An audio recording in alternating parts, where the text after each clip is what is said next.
Welcome back to Endurance Icons, where we sit down with the athletes who are building a legacy in the world of endurance sports. We're your hosts, Jessica and Mark Cullen. Now, today's guest has been described as the Michael Jordan of adventure racing. We are so excited to sit down with the endurance icon that is Nathan Fave. Why is he an endurance icon? Well, he has captained Team New Zealand to 7 adventure racing world championship wins, including this year's win in Paraguay. In 2019, his team took first place in Eco Challenge Fiji, which you can watch on Amazon Prime. Just search the world's toughest race. He has competed as a pro athlete for over 18 years. And that is not all. He also is the founder of Real Meals and author of the book Adventure at Heart. Welcome, Nathan. We're so thrilled to have you on the show. Yeah, kia ora, from deep down here in New Zealand. So hopefully our internet connection is stable enough to keep this talk going, but we'll give it a crack and see how we go. I think we're in for a really great talk. The first thing I want to ask, adventure racing might be sort of new for some people. You've built sort of a career around it. Can you tell us what adventure racing is? So the name probably explains itself pretty well. Like most people would probably guess what it is if they just spend a bit of time thinking about the two words that make that up. So obviously the racing part of it is fairly obvious. It's a competitive sport. It's essentially a race from start to finish. The adventure side of it is essentially adventure sport. What I consider to be sort of human-powered means of transport, really. So most adventure races are a team sport. So a common team size is 4 people, and teams have to be mixed gender. And they travel throughout a course using multiple means of human-powered transport. So the common sports are mountain biking, hiking or walking or trail running, and some sort of water discipline, which is normally kayaking, but it can be rafting, it can be sailing, it can be stand-up paddleboarding, something like that. The races tend to be, actually, I was going to say that the races tend to be multi-day, but they don't have to be. There's a lot of one-day adventure races out there as well. So you can race from pretty much something that's a couple hours long to literally up to probably 10 days in length. So that's what we call expedition length adventure races. But ultimately, it's a team of people get together, traverse the course using a number of different outdoor sports. And the other unique thing about the course is that it's normally kept secret until very close to the event. And teams have to navigate their way through the course through a series of checkpoints that they have to reach just using a map and a compass.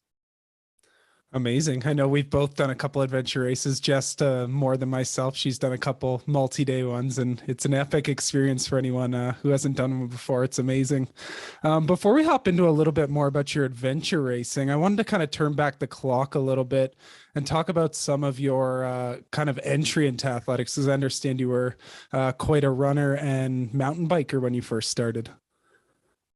Yeah, I think, mountain biking was my first real competitive sport, I think you could say. So sort of growing up as a teenager or a young person, probably pre-teens actually, I mainly just played team sport. So yeah, football and in New Zealand rugby and a little bit of cricket. Just there wasn't a huge amount available when I was growing up through the 70s in New Zealand in terms of sport.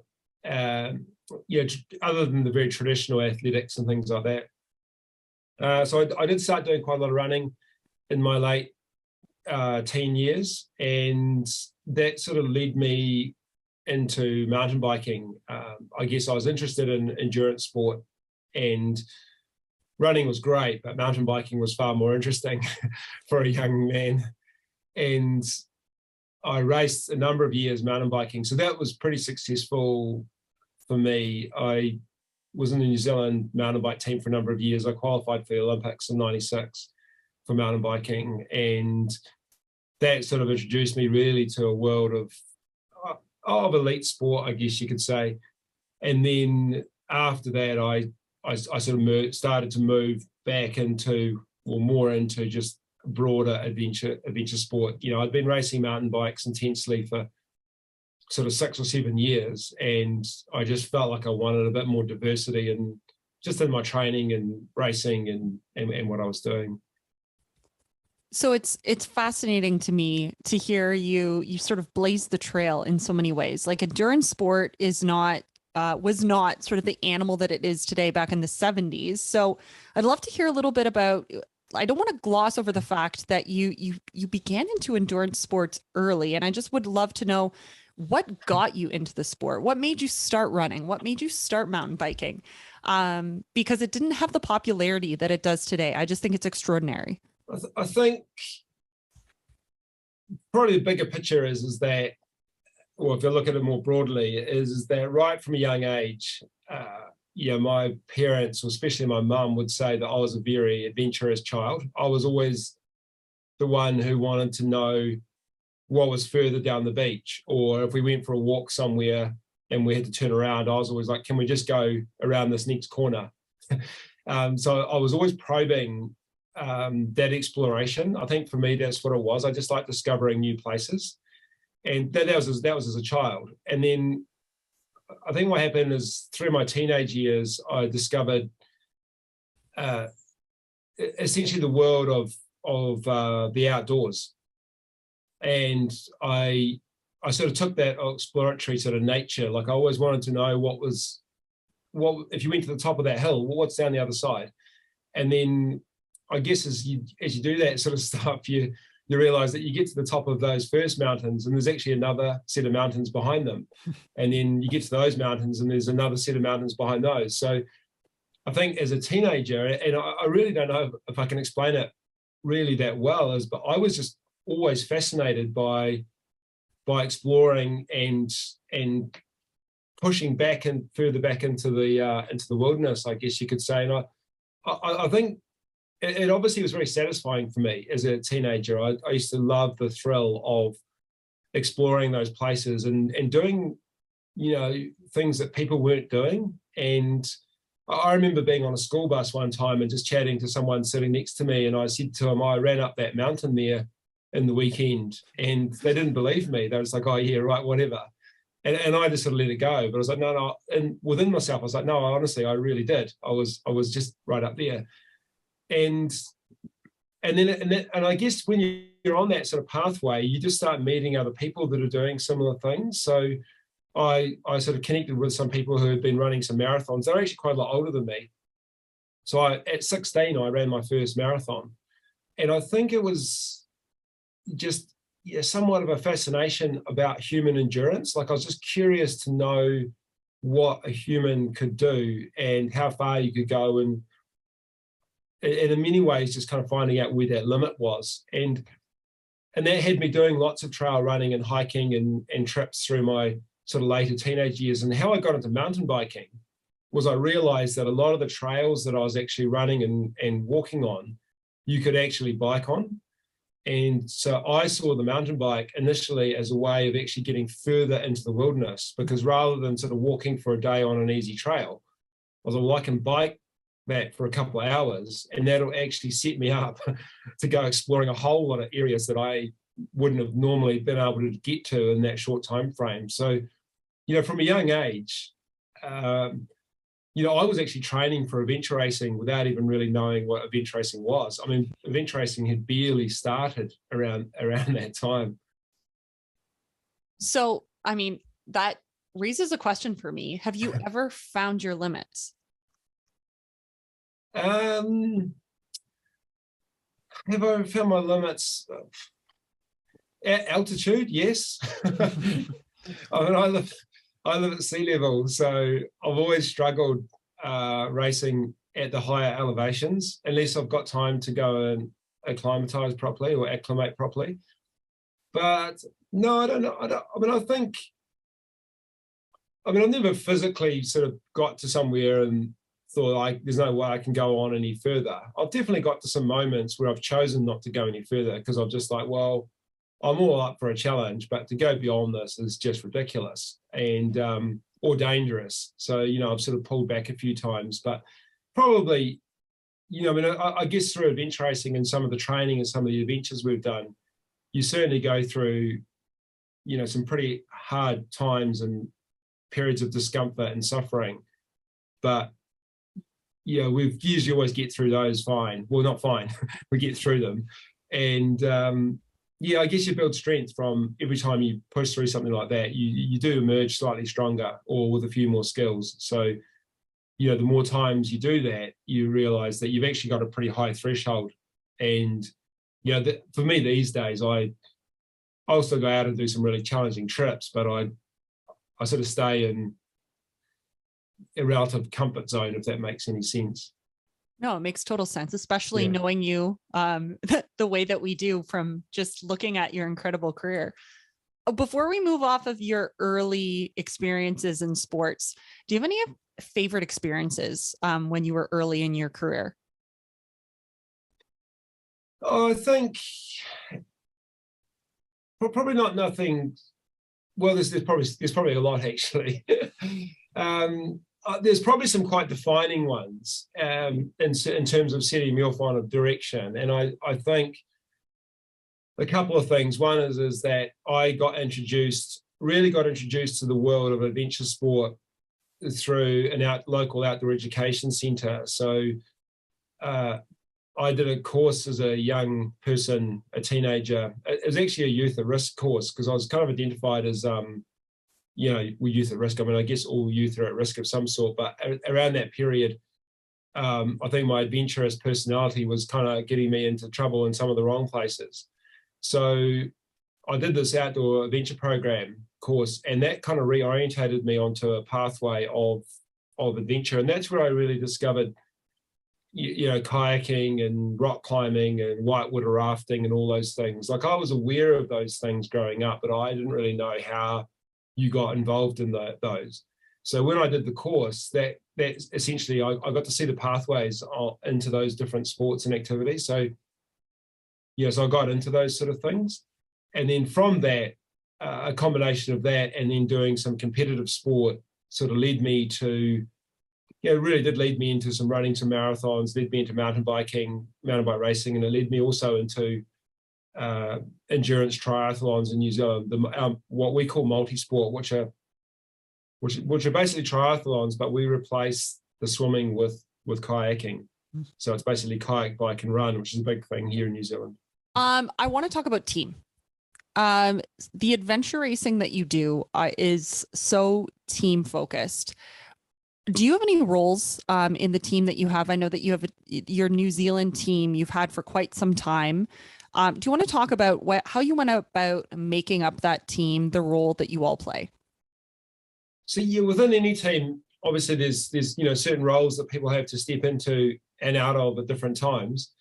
So in a typical adventure racing team, to be honest, there's actually not that many roles that are required. The main role is actually a lead navigator. So navigation is a big part of adventure racing. And if the course is designed well, the navigation should be quite challenging and force teams to make a lot of decision making as to how they're going to sort of link the controls together. And some of the controls can be a long way apart. Like, some of them might only be like a couple of miles or a couple of kilometers apart. I've done one race where, it was 50 kilometers between checkpoints. So, there's lots of scope on how the team is going to basically do that, how to get there, what route to take. So there's a navigator, but because our races can be quite long and quite hard, most teams will also have a backup navigator. So the navigators will kind of work together and just essentially just bounce off each other. So in most teams, there's a lead navigator and what we call, it's not that creatively named, the backup navigator. And they may switch roles at certain times as well during the race. And it's quite beneficial if the team captain is not one of the navigators, because the captaincy role is obviously just the overview of the whole team, just health and well-being. And the captains will more often than not be focused on the strategy of the race, on how the team's tracking, not necessarily against other teams. It's more about how they're going through the course and, looking ahead to go, well, the weather tomorrow is supposed to be quite bad. So, we should think about that, or this section of the race looks quite tricky at the moment. We're probably going to arrive there in nighttime or hours of darkness. Is that a good or a bad thing? So I guess team captains looking at the bigger picture. The navigators tend to be looking at what's immediately right in front of them, whereas the team captain will be looking, a day or 2 days ahead. And then what tends to happen in the team is people will step into leadership roles based on their level of experience. So an example in our team is that I've done a lot of paddling, kayaking, ocean, rivers, lakes, sort of thing. So as well as being team captain, I'll also take a leadership role whenever any water is involved. But then I'll take a back seat to some of my teammates if we're on glaciers and in mountains and using a lot of sort of ropes and hardware and that sort of thing. So there's, the roles will kind of move around a little bit as well.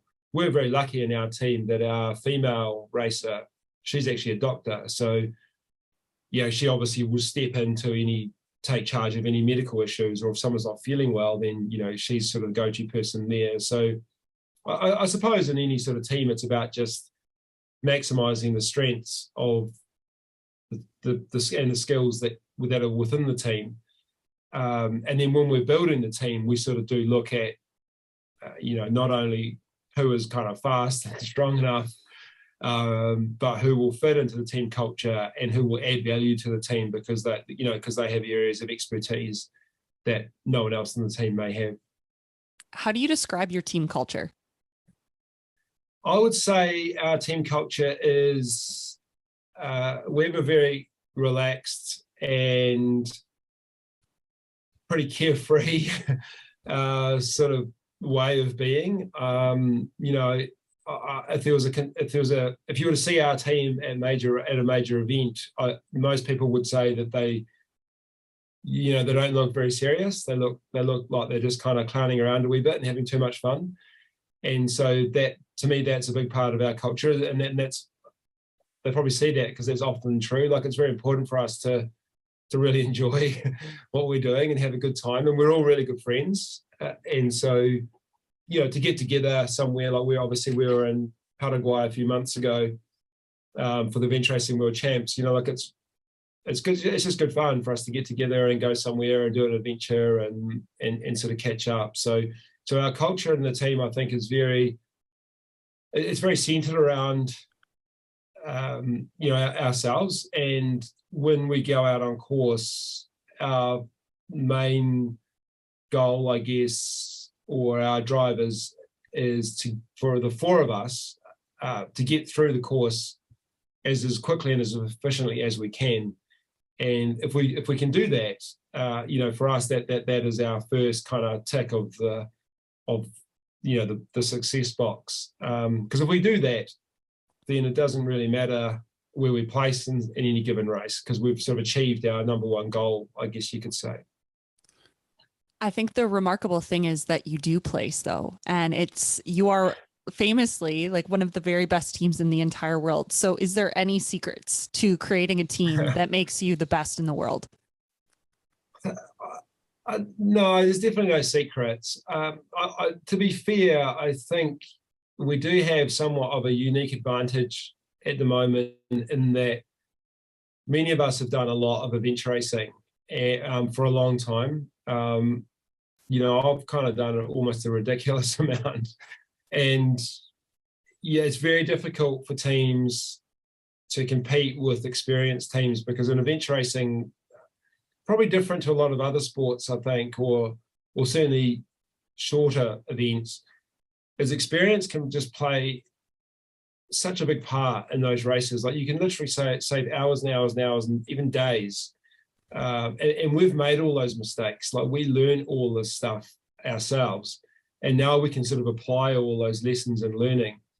And, because I've been racing these things for over 20 years. And that's really unique in our sport at the moment. Like, there's very few teams that have probably even been racing for 10 years. So that unfortunately for them, they're still learning a lot of the things that we, have already learned. Not to say that those things are secret, but it just takes time, I think, to get, a team really polished and and moving really well through a course. But then I also do think that, you know, our sort of philosophy and the way we approach races, that has evolved over time. And I think it's probably a little bit unique to most of the teams that we're racing against. Like, to probably put that into one sentence, what I would say is that we've learned that in an adventure race, to succeed in one, it's actually more about the adventure than the race. And I think a lot of people focus too much on the race. And yeah, I just don't think it serves them that well. I would tend to agree in that the teams that would focus more on the race might have more of the, I'll say, the psychological, the mental side, because you tie in fatigue, you tie in sleep deprivation, and then enter all of these different personalities. So I just wanted to talk a little bit about sports psychology in a team. Do you think that focus on the adventure rather than the race is your secret to such a harmonious team? Or is there anything else you do with that sports psychology after, you know, those expedition length races where you're going for days? How do you keep that together and keep everyone working on the same page and as one team? I think the sports psychology aspect of it is really important in adventure racing for all the reasons you mentioned. There's a lot of the time when you're out there on a course, especially a race that's 5, 6, 7 days, where it doesn't feel like you're in a race. You know, we can do races and not see another team for literally days. And so it's just us out there on an adventure. And I think there's lots of things that come into that you know, that I think are really important to acknowledge. And I think it'll be like the same for the really long ultra trail runners as well, when they can be out in the middle of the night on their own and not see anyone else. So you have to be very, very self-motivated or intrinsically motivated, because there's not other people around you to kind of bounce off. And that's like us with adventure racing, is that when we're out there, you know, we need to be able to keep moving efficiently, even though it's very easy to forget that you're even in a race. And in adventure racing, there's always little things that are going not quite to plan. So you need a team that will be sort of composed and calm, dealing with all those sort of little problems. Well, some of them are not even so little, but I guess in many ways it's about just having that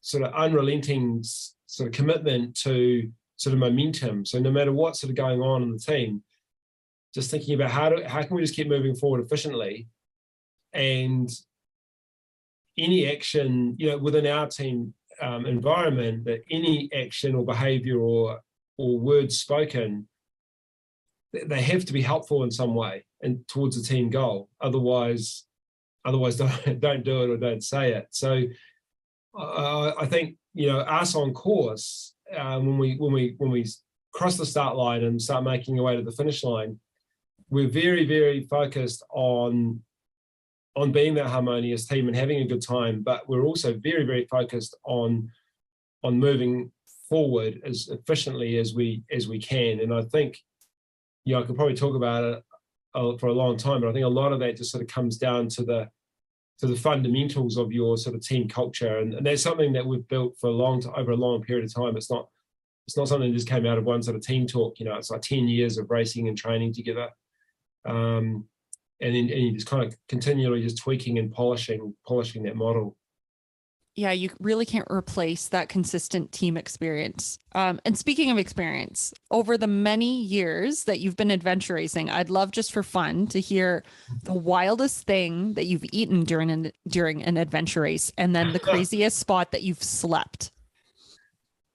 The wildest thing that I've eaten was, we were in Kazakhstan, which was former country of the USSR, and it's near Kazakhstan. It's a really small country, sort of nestled in the mountains in sort of Central Asia.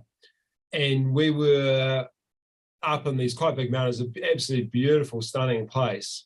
And we occasionally would come across sort of nomadic farmers, and they were sort of mainly farming sheep and goats. and we came across these guys. They were sitting around a campfire one night, and we just happened to be sort of walking past where they were camping, and they were really friendly. They came up to us. We couldn't speak any language. The first thing they wanted to know from us if we had any cigarettes. They'll sort of go, oh, we're like, no, we don't have any smoke, sorry. But then they sort of beckoned us to come over to their fire, and they started offering us some food, and they had a big pot of food simmering away on the fire, and they had some bread, this kind of Russian style sort of bread, thick bread. So they gave us some bread, and they put some soup in the bowl, and we sat around and had this bread and soup. It was really nice, and after a while, I'd finished the soup, and they said, they basically said, do you want some more? Just acknowledging hand gestures to the pot. And I was like, sure, I have some more. So they took the lid off, and there was a whole goat's head sitting in the pot. So pretty much just chop the head off a goat and just start boiling it and make some soup. So it was a great soup. But once I saw that, I was like, oh, that's probably enough for me. Thank you. I'll sort of move on. And sleeping, we've slept in some crazy places, but I think for me, the most memorable one was actually racing in the Eco Challenge in Fiji the first time that I did it, which was in 2002. And we walked into this village about 2 or 3 a.m. in the morning, and it was pouring with rain, and we just wanted somewhere dry just to lie down and get some sleep. We sort of knew we were overdue for some sleep, but we didn't want to wake anyone up. We just wanted to find a shelter. And we saw a church, and we thought, the church is probably open. So we went up there, and sure enough, the church was open, and we went inside, and it was super dry. And so we were thinking, well, out of all the places, I'm sure a church would be, the appropriate place for us just to take some shelter.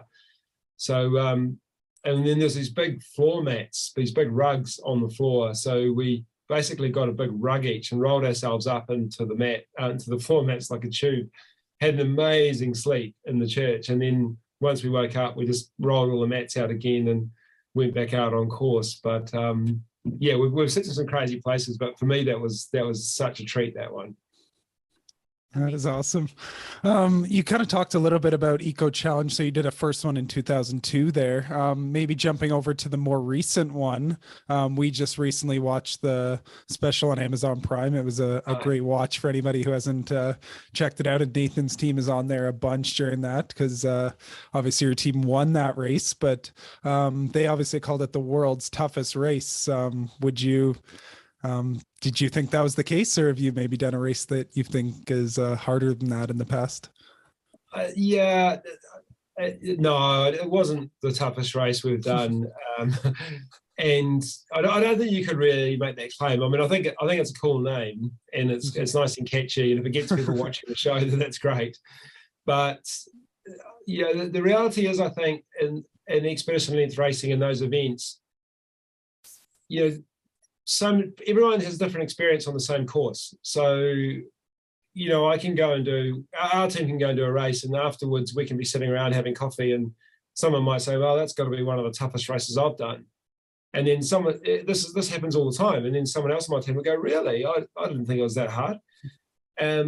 So a lot of it just comes down to the individual's interpretation. But normally why there is a difference there is that it really depends so much on what sort of race you're having. Like, in any sort of sport, you will have good races and bad races. And, if you're having a bad race, if you're struggling for whatever reason, that becomes the world's toughest race, basically, because not so much because of the race itself, but because of how you're feeling. And it's just real variable. So I'm sure there are some people who raced in Fiji who, for them, that was the toughest race they've ever done.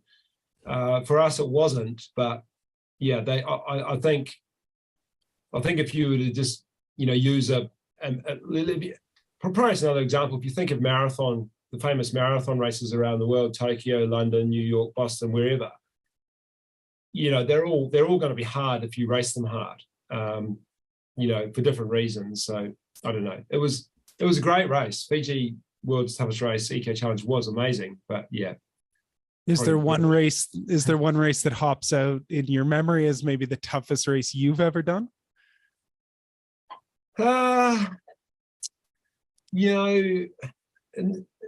Not really. I mean, again, for me, like I mentioned earlier, that I struggle with altitude. So I've really found some of the races that we've done high up super, super hard. Racing in the French Alps or in the Himalaya, even parts of the United States. So, you know, it's, for me, it's more about those sort of conditions and things. And then the other thing that makes it a little bit harder to answer your question is that our races can be anywhere between 4 and 7 days, the winning time for the races. So, you know, for us now, we might get a super hard race, but it's only 4 days long. And so, you know, it's kind of hard to sort of pluck them out. The longest race I've done was started in China and Tibet, went across Nepal and finished in India, which was like 1,000 K. So, yeah. There's so many sort of variables to your question. I'm sorry, I can't really answer it that well.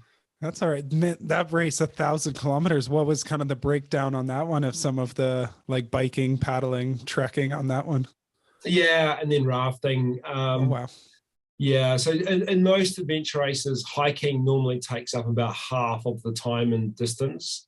And then biking is probably your next biggest chunk, and then sort of paddling. So I can't remember. That was actually in year 2000, so it was a long time ago. But we do spend more time trekking or hiking in adventure racing more than anything else, just because it's your slowest form of transport. But it's also where you can probably get into the most unique places. You know, obviously bikes, you need trails and roads and things, so they tend to just link up the paddling and hiking stages. Just straight through the bush for the hiking, right? Ideally, yeah, if it's a good course, yeah, you just make your own way. Not always the best route though, right? Yeah, exactly. So myself, I'm a like triathlon coach, so I always like to hop into kind of what high level athletes are doing kind of in their training. What does your kind of training look like for like a multi-day event like this? Like, is it very methodical in the amount of hours you're doing and things like that? Or is it more general in volume and skills type of stuff? I'd love to hear about that. Yeah, so it's definitely not that methodical.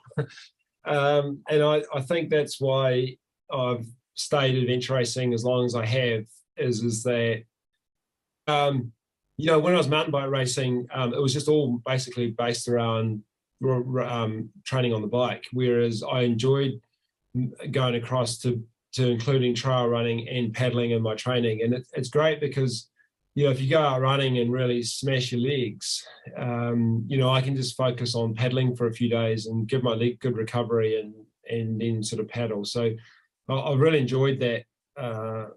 You know, the flexibility of training from a number of different things. But I think also it's given me sort of longevity, because I've always sort of been able to go and, you know, let different parts of my body recover while I can go and sort of work out in other areas. So that's been good.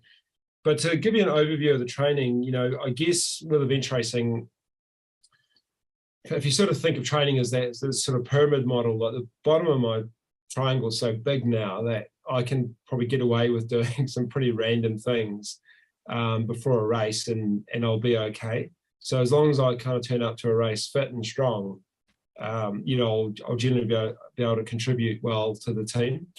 But what that looks like is that, and this is probably to be honest, for about at least the last 10 years, is that I would generally exercise every day, or I definitely try to. So I'll try and get out for like 1 or 2 hours of exercise a day.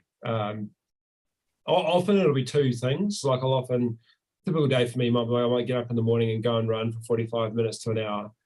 Yeah. And it's really only 6 weeks before a major event that I will sort of clear my work calendar and actually start training with a bit more intent and structure. And that will normally be, so my general maintenance week of training is normally only about, I don't know, 8 to 10 hours of activity a week. I will say though that, you know, I've got 3 teenage children, so we do a lot of family kind of outdoor activities. So as well as that training, you know, we'll be do a lot of skiing in the winter. We'll go on hiking trips and sea kayaking trips and, you know, rock climbing and caving and doing all this stuff. So we have a very active lifestyle naturally. But then 6 weeks before a big race, I'll sort of knuckle down into training. And what that means is normally about 4 to 6 hours a day. And, that's sort of getting up into the 20 to 30 hours a week of sort of training. And I find I only need to do that for 4 to 6 weeks before a big race, and I'm sort of good to go. Because like I mentioned before, like experience is a really big part of event racing. So, and because I've done so many of those races, I really don't need to go out and do too much of the super endurance stuff, because it just comes back to me pretty well when I get out there on a course. Yeah, no doubt. You've obviously piled years of kind of that aerobic base together that allows you to be able to come into peak fitness quickly for that. A big piece of these adventure races, especially the multi-day ones, is sleep deprivation. How do you kind of manage that? Do you train any of that, or is that kind of similar to the years of base that you kind of put together with that? Yeah, I don't train for it. I mean, in fact, they'd probably do the opposite. And try and bank as much sleep as we can, especially getting close to a race. But I know that. I mean, I put a lot of value on recovery, so I'm very protective about getting good sleep, and that's not just when there's a race coming up. I'm not like that all the time. So years ago, when I first started adventure racing, when I say years ago, I'm sort of talking about the 2000 period through to 2005, 2006, that kind of window. We did used to go out and not necessarily train for sleep deprivation, but do really, really long training sessions that would go right through the night, just so we would essentially learn more about how to handle that and understand how you feel and experience that, so you sort of knew what to expect. But we found those training sessions were quite hard to recover from. So we might go out for a weekend and essentially do, train non-stop, literally none, without sleep for a whole night. But then we sort of found that you'd be pretty tired for a whole week after that. So you'd sort of lose any decent training after it. So we sort of stopped doing that after a few years. We sort of felt like we'd taken the learning from it, and all it was doing was really just fatiguing us more than it needed to. But now when we race, sleep deprivation is almost a thing of the past a bit. Like, we've sort of learned, our team has learned that you will go faster by taking some sleep. So it's very common for our team to have had more sleep than all the other top teams around us. And this was the case in Paraguay. Like, the other teams were sort of stopping for some, quite small units of sleep, like 1 hour or hour 15, some quite random numbers. We would stop for 3-hour sleeps, and it may not seem like much, but in an adventure race, a 3 or 4 hour sleep can actually feel genuinely like a full night's sleep.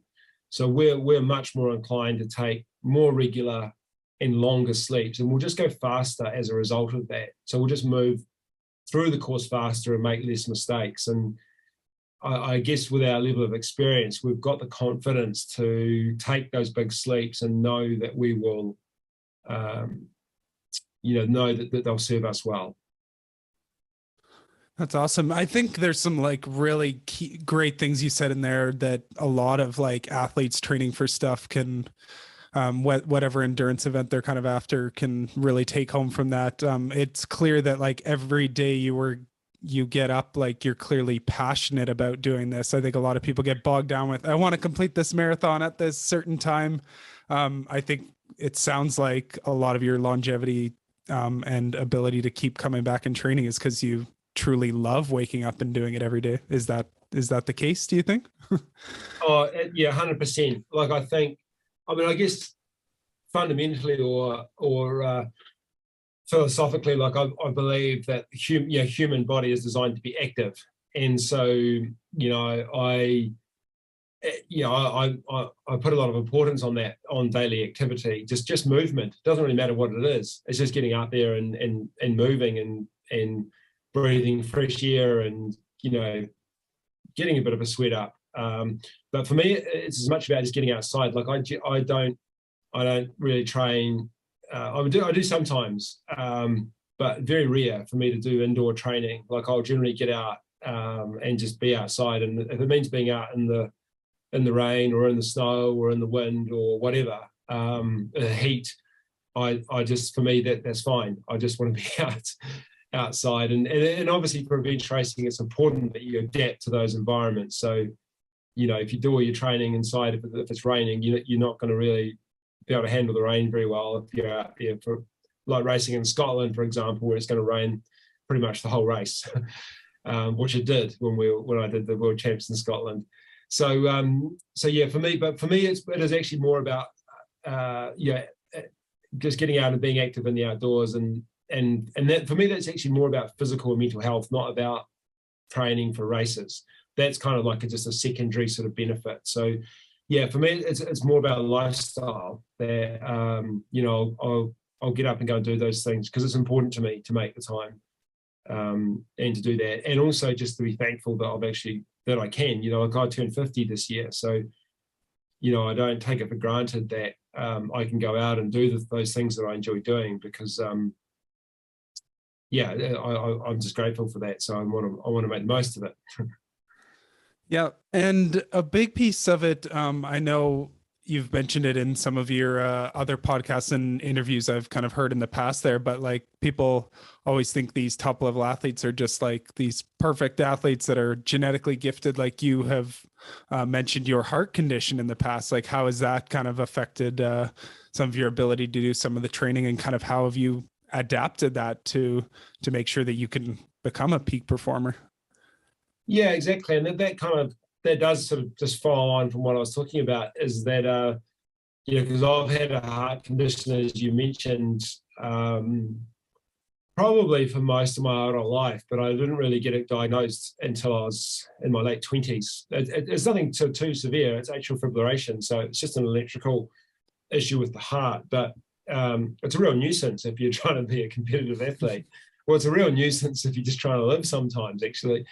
But I've had 3 surgical procedures to my heart over the last kind of 20 years or so. Currently, I've got a normal working functioning heart, but I know what it's like not to have a normal working functioning heart and how frustrating that is, and what those limitations mean, and not just for sport, but just for everyday life. Like even just sleeping at night can be really difficult if your heart is out of rhythm and you wake up tired in the morning, even though you've been in bed all night. So, there's these real sort of, consequences of having that problem. But certainly from an athlete's point of view, I know what it's like when you're trying to train for a race, but you can't because of this other sort of factor. So for me, I remember when I have been, had those limitations on me, like I remember trying to train for races when my heart has been not working properly, and the frustrations around that while my heart is working, then I'm just grateful that I can get out and do those things because I know what it's like when I can't. So that's really important as well. And I think it's, in some ways, I feel lucky that I've had that heart problem to sort of really remind myself what it's like and not to take it for granted that I can get out and do these things. So, and I sometimes feel a bit sorry for people who haven't really experienced something like that. So they have all this capability, but they're not using it because they've never really stood or been taught that they have this wonderful opportunity, but they're not really using it. So what do you love most about the sport, Nathan? About adventure racing? Yes. I think for me is a number of different things. I've really enjoyed being in a team, and a high performing team especially. And I think one of the things I really love about the sport is that throughout my life, I think it's I get told this all the time, but I think it's true. Is that I don't have a huge amount of moderation in the things that I do. If I do something, it's usually to a fairly intense level. And that's one of the things I love about adventure racing is that the whole thing is just kind of super intense. So I'll often go away with our family or go away into the mountains with friends. And this is really common. And it's like, oh, look, everyone, it's 6 o'clock. It's time to make camp. Let's find somewhere to camp tonight. And I'm thinking, it'll be a beautiful night to keep walking. It's full moon, and we could actually just walk till midnight and find a camp. How cool would that be? So I guess for me, that's sort of my nature and how I often think. So adventure racing serves me really well, because it's like, okay, here's pretty much 5 or 6 days of activity. You can do it all at once if you want. You don't have to stop. Just keep going. And so that aspect of it, I really enjoy, just that full-on kind of intensity and opportunity just to kind of really go hard. I like being part of a performing team. After being an individual athlete for a good decade of my sporting career, I really enjoy now being on the start line with a group of people with a common goal, and knowing that we're not alone here. We're going to be working through this together. And I think probably the overriding thing is the adventure amongst it all. Like the races that we travel to are always in interesting places, whether they just be parts of New Zealand or parts of the world. So we get to travel around the world to often what are quite interesting countries to go to in the first place. But then we'll even go deeper into like a really interesting part of an interesting country. So, it's been such an amazing privilege to be able to travel the world as much as I have, and just get to see just so many out of the way, off the track, rural sort of living, and from all over the planet. That has been sort of incredible. And then the last thing I'll probably just add, which I've kind of already said too, is, but I really enjoy the multi sort of discipline part of adventure racing, just training for all the different sports, and what that kind of means to, I guess, overall health and sort of well-being in the different environments and different communities that you kind of involve with, throughout the different codes, I guess you could say. That's amazing. Yeah, that definitely resonates with us, and I think will really resonate with our audience. I think people just love, like, that's the reason we got into adventure racing. We got into triathlon stuff, pushing limits, and getting to travel the globe while doing it. And that's how we built up a team and stuff. Like, it's just so much fun to be able to find your people and push towards that common goal. So that's cool. You've been able to build such a life around it. Next part I wanted to hop into, I think for any athlete to really get to the highest level, they kind of have to have like kind of one secret weapon that really allows them to kind of ascend to the top there. What is Nathan's secret weapon? Well, in all honesty, I think it is competitive drive, I think, to perform at a top level, and for as long as I have, across a number of different sports. I think you have to have a real fire in your belly to push that hard in training, but also in racing. And I know there's lots of races that I've won and our team's won, and the difference has been just that kind of hunger and drive to push beyond and just go the extra effort, really. And if you were to probably explore that a bit deeper or peel back some of those layers, you probably find the answers in there are probably mildly disturbing. But I think I've heard some funny things over the years that that elite racers are all a little bit unstable and have insecurities and different things, and that they're sort of running away from problems and all these different kind of theories about it. And I think largely it's probably quite true. But certainly speaking for myself is that because I sort of brushed over a bit before that I went through a bit of a tricky period when I was a teenager. And I don't really want to get into too many details there, but but you could easily say that, since that period of my life, I've just been running away from those things. And it's probably some truth in that, but it's actually worked out pretty well. So I'm happy just to kind of keep running. You know, I haven't got too far to go. I'm 50 now, so the finish line's not too far away. So I don't know if I want to go and dig up all that past and figure out, oh, why am I like I am as a result of these previous experiences. Just accept that stuff's happened and move on and you know, go forward. So I'm quite comfortable with that. And you know, and I think if you break that down, is you probably start exploring ego. And you know, I think it's easy for people to kind of start exploring ego in a negative way and go, oh, this person's just like an egotistical maniac and various things. But that journey is a really interesting one. Like I know as a younger athlete, you know, for me, I was largely driven by you know, seeking approval as a young person. So, you know, like I'm Polynesian, I'm half Samoan. I live in a very white conservative town.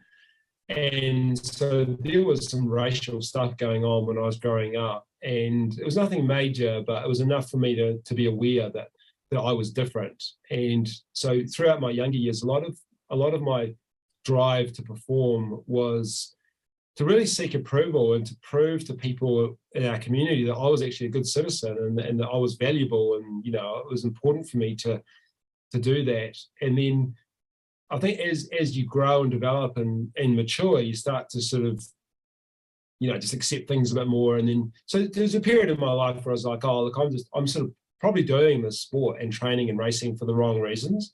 So then I'd go through a bit of a shift and go, right, well, I'm fine as I am, you know. So then I'll be like, okay, now I'm racing because I love it and I enjoy the travel and the opportunities and various sort of things. And then I went through a period where I was actually a professional athlete, so racing was my job. So now I'm racing for money and building, you know, building some wealth for my family. So, and now I'm out the other end. It's purely like, well, now I'm just racing purely for just fun and enjoyment. I couldn't care less if we don't get any media attention or exposure. You know, it's not important to me anymore. Whereas at the start of my career, that was the only important thing.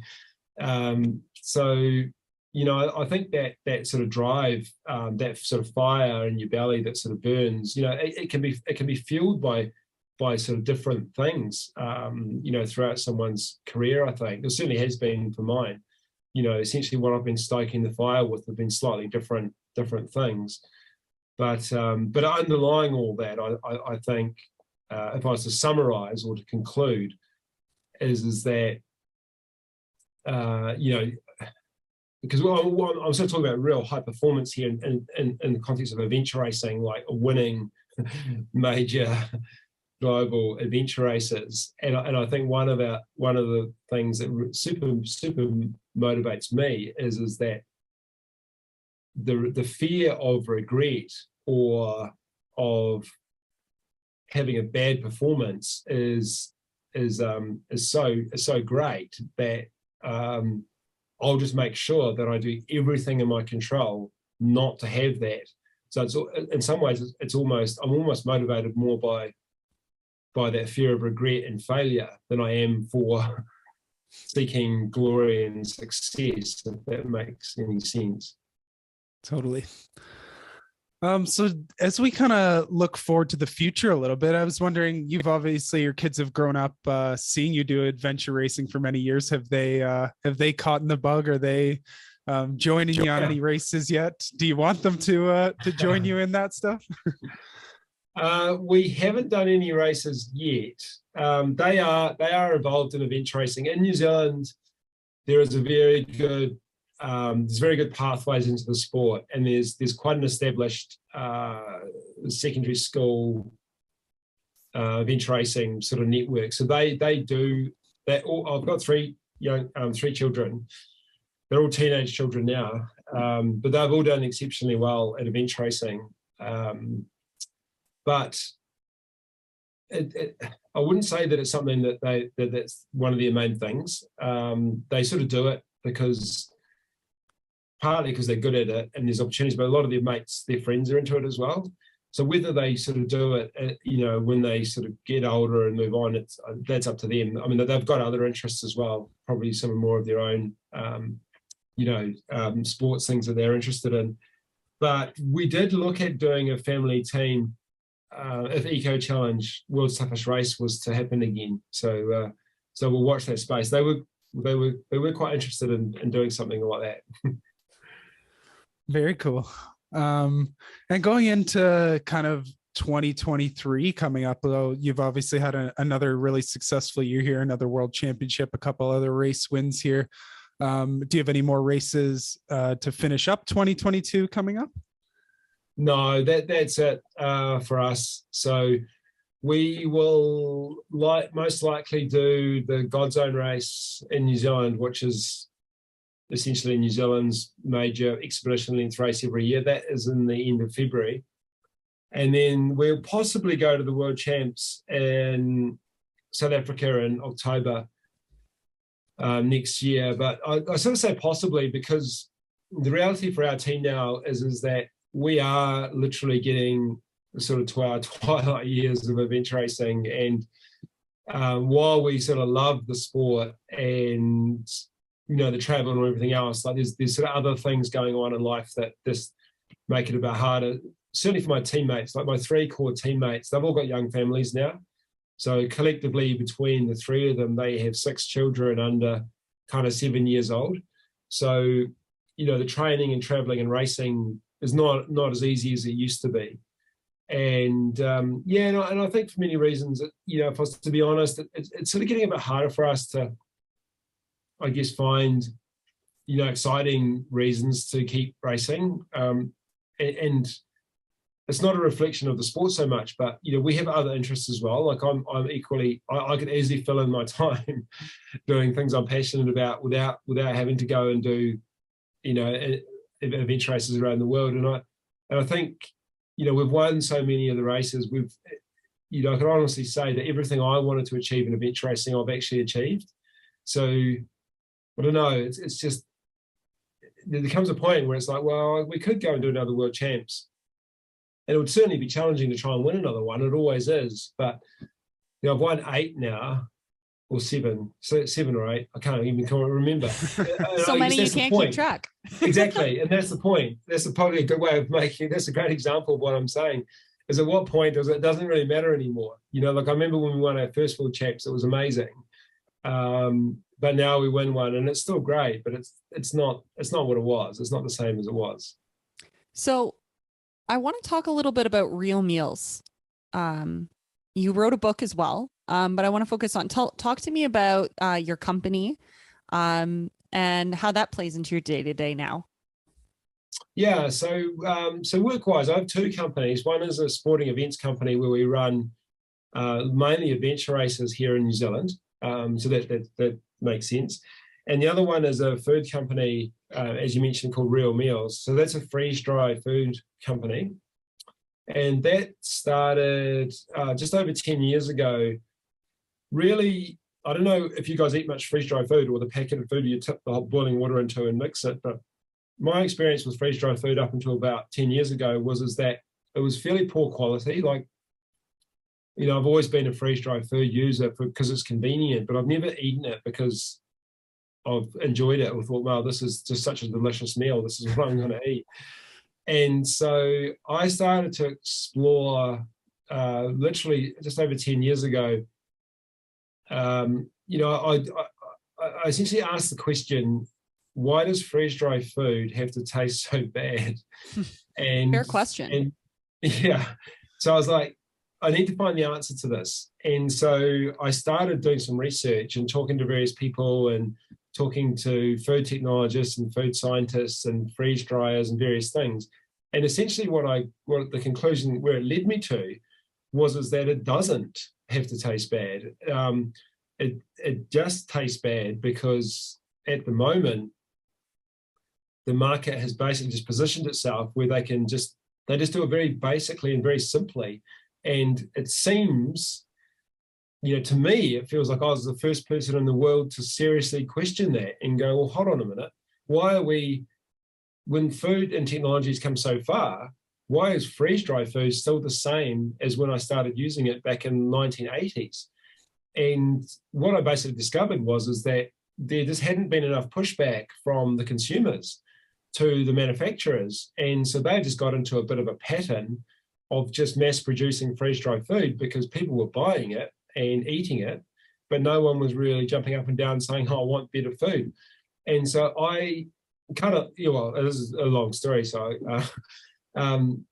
so essentially that's what happened. Is I was like, well, from a racing point of view, our team wanted to know, we wanted to use more freeze-dried food because it's super light to carry. Like you can basically take something that you want to eat and, you know, reduce its weight by at least 80%, sometimes more.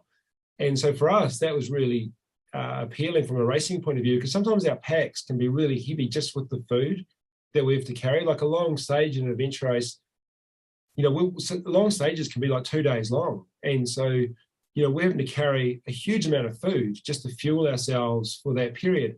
And then you get into that crazy kind of formula where you're having to carry more food just because of the food that you're carrying.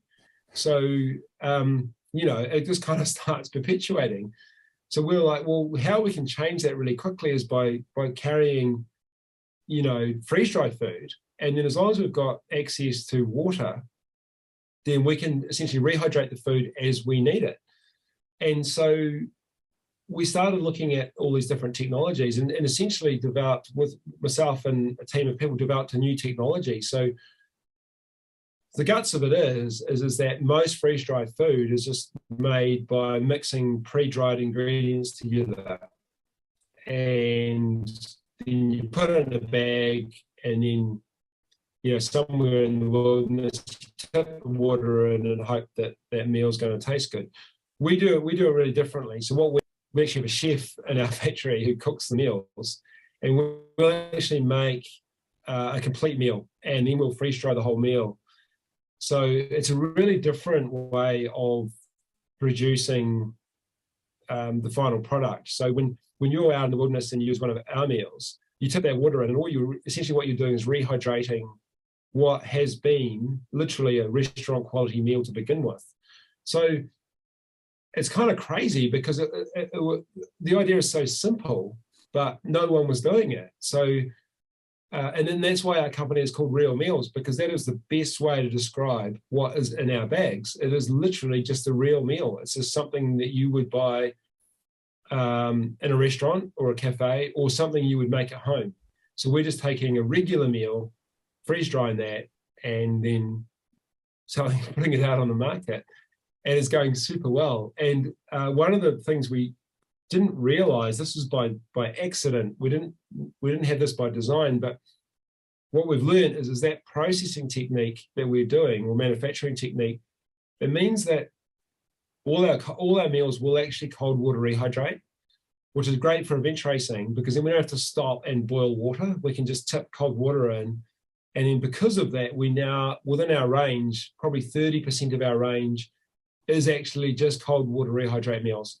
So we make smoothies and salads and some of our desserts and things. It's like, in breakfast, you don't even need hot water. Just add cold water and you've got a healthy, nutritious, very energy dense kind of meal. So that's Real Meals. Thanks for asking. No, it's super interesting. And I'm just thinking that, wow, the things that you could go even further in terms of like addressing food waste. Because so instead of throwing it away, is there any way that you can use that technology? It's just brilliant. And I can tell you, I've had some pretty terrible freeze-dried food in my day. So this is pretty exciting for me to hear about this. Yeah, totally. Absolutely. Yeah. The process for writing your book, what did that look like? It was largely quite fun. So I got approached by a publisher, which was pretty unique. I was pretty lucky, I think. They actually came to me and said, you should write a book. And I've always enjoyed writing. I used to, back when magazines were a thing, I used to be a columnist in a number of New Zealand sort of adventure style outdoor magazines. So I've always enjoyed creative writing and documenting things. And so I was like, yeah, I reckon I could do that. So it was basically over a period of about 3 or 4 years. I would just kind of write it when I felt like writing. And then there came a point where the publisher was like, right, we need to draw a line in the sand. You need a deadline, because at the moment, all you're essentially doing is keeping an elaborate diary. So they basically said, we have to have it finished by the end of this year. And then it became quite stressful and not so much fun.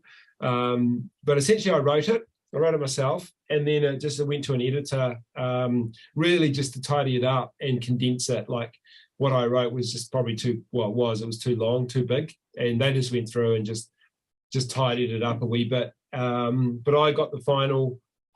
I had the final. I kept the rights to the final sort of draft or text, I guess you could say. So yeah, I just kind of massaged a few little things, and that was pretty much it. So yeah, by and large, it was a really fun project to do. It was just towards the end that it became a bit onerous. Well, I love to hear it. And I mean, thanks for writing the book. I think more adventure racers need to write books because I know New Zealand, it's easier entry to the sport. We're from Ontario, Canada, and it's a lot harder. There's a lot less push for the sport here. So we're excited to share this message. And I guess that's my follow-up question. So for a place in the world where it might not be like New Zealand, where there's a lot of adventure racing, what advice do you have to people who are looking to get into adventure racing? Yeah, my key advice is to really get good at the different sports that are involved. Like to me, being skilled in those areas is really the key thing, because the downstream effect of having those skills is that, in an adventure race, you'll never really be challenged by the skills in the competition. You might be challenged by the distance or the speed or the environmental factors, but you're not going to be challenged by the basic things of technical mountain biking and paddling down a river or across a windy lake or whatever it is. So to me, adventure racing is largely about lifestyle. So I think the more you can get better at those things, and that can either be joining local clubs or being involved in maybe some smaller events or whatever's in your area, or it might just be a matter of going and buying a canoe and just start paddling it, whatever that is. Navigation is a key part. So really look at ways to, learn and improve navigation, whether it be through events. I'm not sure how much, if there's orienteering sort of scene in Canada. There will be in parts of Canada, but orienteering is a really good way just to get to fine tune that map and compass kind of art and craft, I guess you could say. And then once you sort of start getting those skills, you will actually become quite a attractive team member to other teams. So getting into a venture racing team will be so much easier if you can go along and say, yeah, I can navigate, I can paddle, I can bike, and I can run. People go, well, awesome. We'd love to have you in our team. So I think that's the thing. And that's the thing where people can control things. It's like, if all you have to do to start adventure racing is get better and learn these things, you don't really need a team around you at that point. So just work at it from an individual point of view, I think. And then start looking around at what events are around or accessible to you, whether they be in Canada or United States or wherever. And then I would normally assume that through that journey of self-improvement, of learning those skills, people will start to meet other people.